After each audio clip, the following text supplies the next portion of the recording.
Ladies and gentlemen, boys and girls, hope all of you having a great week. Hope all of you having a great day. If not, hope this video can make it a little bit better. And man, oh man, we got to talk about the guy who had a pretty good opening debut in the NFL, and that's no other than J.J. McCarthy. Forgive me because I can't find the comment. I lost it. But one of you requested this video, said, yo, Matt, I want to see you talk about J.J. McCarthy. What's your thoughts on this preseason? I got a bunch of likes. As y'all know, your boy Matt is a fan of the people. I'm going to get the people what they want. It's as simple as that. So here we go. I also want to apologize. It's taken me this long to even talk about him, but we were going through some stuff earlier in the week on the channel. If you know, you know. I'm not going to get into all that. Getting back on track here, there's a lot of different things I want to talk about with McCarthy. For starters, he didn't play last year, so there was a lot of question marks. There were some people out there saying it was bold of the head coach just to get rid of Sam Darnold like that and put all of his faith, all of his marbles in one basket, that basket being McCarthy. Was it a little bit risky? Sure, especially when you take into account Sam Darnold. He was a more than capable quarterback. He could win you some games. But I think the consensus around that facility, all the players, the coaching staff,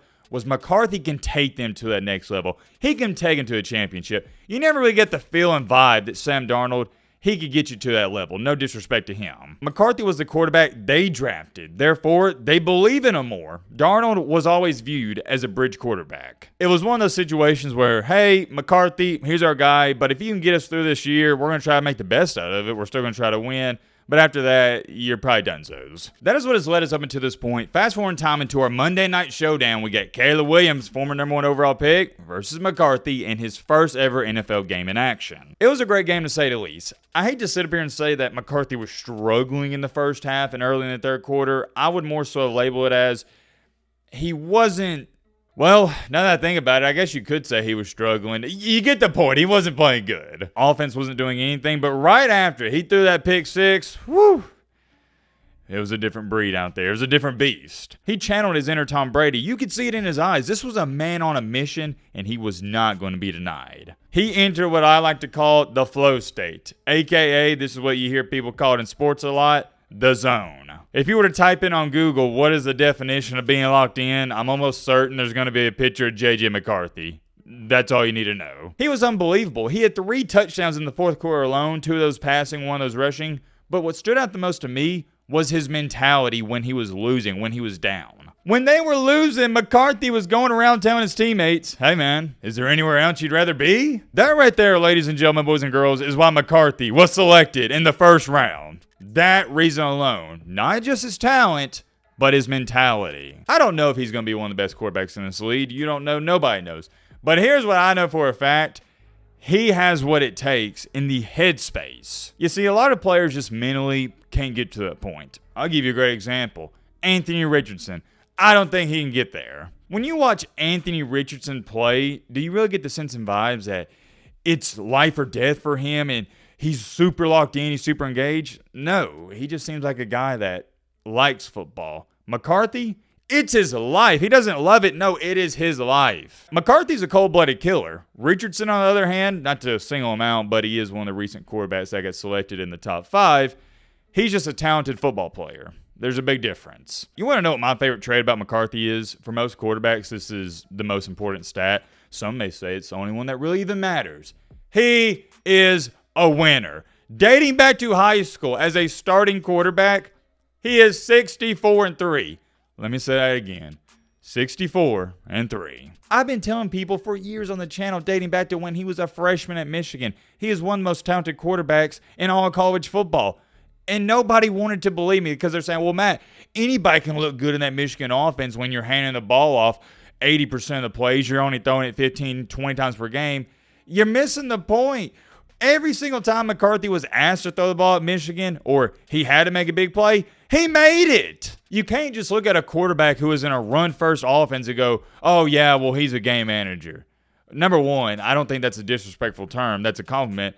Number 2, he's playing his role. That's what a quarterback's supposed to do. I always think about that. I can't help it. The biggest misconception that college football fans had about McCarthy is that he can't take over and win you a game. He can. I saw him do it against Alabama in the semifinals. I saw him do it against Ohio State. Go back. Turn on the tape. Watch the film. When there's a 3rd down and 10, 3rd down and 12, 3rd down and 6, whatever, who's making the big-time play? McCarthy. All throughout his collegiate career, people try to discredit him because he's not throwing for 500 yards a game. Whoop-de-doo. And that's the difference. And it's why I'm bringing up he's a winner. People get so infatuated with these collegiate quarterbacks throwing for 450 yards a game, throwing for 5,000 yards on a season, having 45 touchdown passes to 5 interceptions.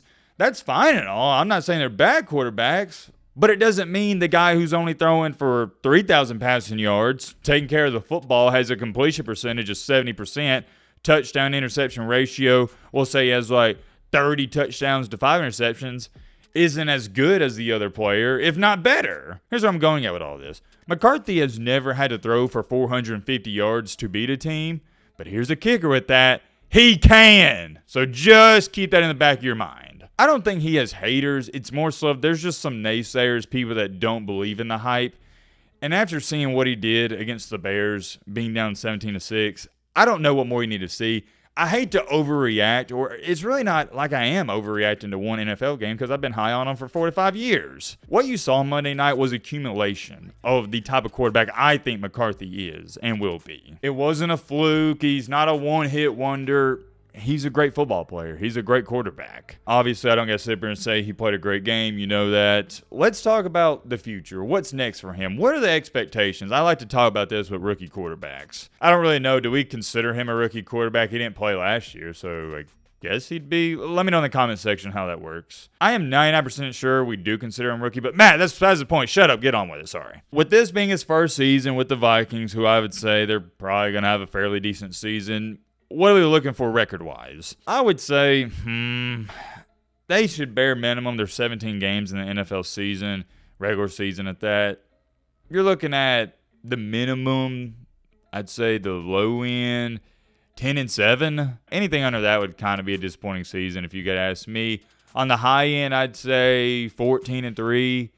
Maybe that's even too high. We'll say like 13-4, something like that. I think this should be, don't know if it will be, but I think this should be a 9-13 win team. There's your base level for that. Let's talk about McCarthy. Stats-wise, what are we looking for in the season? With this being his first year, I always give quarterbacks in the first year a pass because it's the NFL. It is the tippy top of football.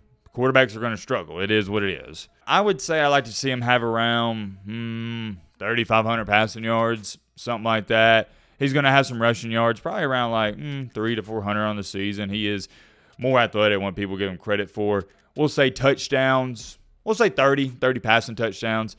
And no, that may be kind of high. We'll say, let's go around 25-ish. I'd like to see anywhere from 22 to 30. That's pretty good. Interceptions, I think this is where he's going to strive. He really doesn't put the ball in harm's way. I know that's kind of hard to believe after that pick six, but that was just a good defensive play. You got to clap it up to him. I would say if he can keep it under 12 interceptions, I would consider that a good season. He's got all the potential in the world, though. I think this is your franchise quarterback outside the talent, skill, the mindset. He's got a great head on his shoulders. You don't got to worry about any off-the-field problems. That's what you want in your quarterback. You don't want to have to worry about off-the-field stuff. He's just a great, genuine, nice guy. Looks like the Vikings got their guy, if you got to ask me. I'm curious. Let me know your thoughts on all this down below. But we're going to